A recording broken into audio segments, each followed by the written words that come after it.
ওয়ালাইকুম আসসালামু আলাইকুম টফি মনির চ্যানেলে আপনাদেরকে স্বাগতম। আমার আজকের রেসিপি থাকছে সরষিংদা ভাজা। তো আমি সরষিংদা নিলাম, ডিম নিলাম, ধনিয়া পাতা কুচানো নিলাম, মরিচ কুচানো, পেঁয়াজ কুচানো, রসুন বাটা, নারিকেল বাটা, লবণ, হলুদ, এই রেমেডি দিয়ে আজকে আমি আমার রেসিপিটা তৈরি করব। তো ভিডিওটা শেষ পর্যন্ত দেখবেন, ভালো লাগলে লাইক, শেয়ার, সাবস্ক্রাইব করে দিবেন। তো আমি কড়াইটা চুলোতে দিয়ে তেলগুলো গরম করে নিলাম। এখন আমি পেঁয়াজগুলো অ্যাড করে দিব। পেঁয়াজগুলো অ্যাড করে দিয়ে আমি নেড়ে ছেড়ে দিচ্ছি। এখন আমি অ্যাড করে দিব রসুন বাটা। রসুন বাটাটা অ্যাড করে দেওয়ার পরে আমি আবারও নেড়ে ছেড়ে দিব।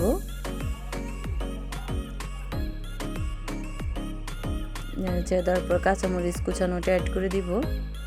কাঁচামরিচ কুচানোটা অ্যাড করে দেওয়ার পর আমি এখন দিয়ে দিব নারিকেল বাটা। নারকেল বাটাটা অ্যাড করে দেওয়ার পরে আমি এখন নেড়ে ছেড়ে দিব। এখন কিছুক্ষণ জাল করে নিব। তারপর আমি স্বাদ মতো লবণটা অ্যাড করে দিব। এর পাকে আমি হলুদ গুঁড়োটা দিয়ে দিলাম, ভিডিওতে স্কিপ হয়ে গেছে। এখন আমি সরষিংদাটা দিয়ে দিলাম। সরষিংদাটা দিয়ে আমি ভালো করে নেড়ে ছেড়ে নিচ্ছি। নিয়ে আমি ঢাকনা দিয়ে ঢেকে দিব।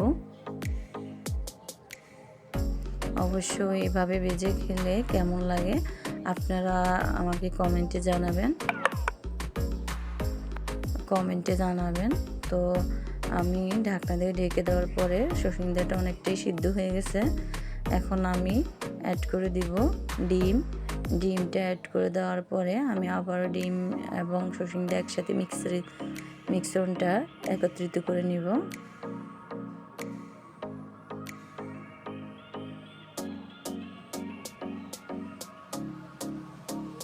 একত্রিত করে নিয়ে আমার রেসিপিটা রেডি হয়ে যাবে।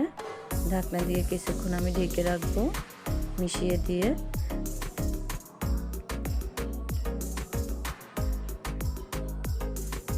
এখন আমি ঢাকনা দিয়ে ঢেকে দিলাম।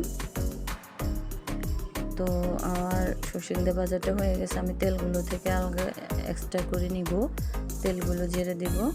আজকের রেসিপিটা এই পর্যন্তই। সবাই ভালো থাকবেন। আসসালামু আলাইকুম, আল্লাহ হাফিজ।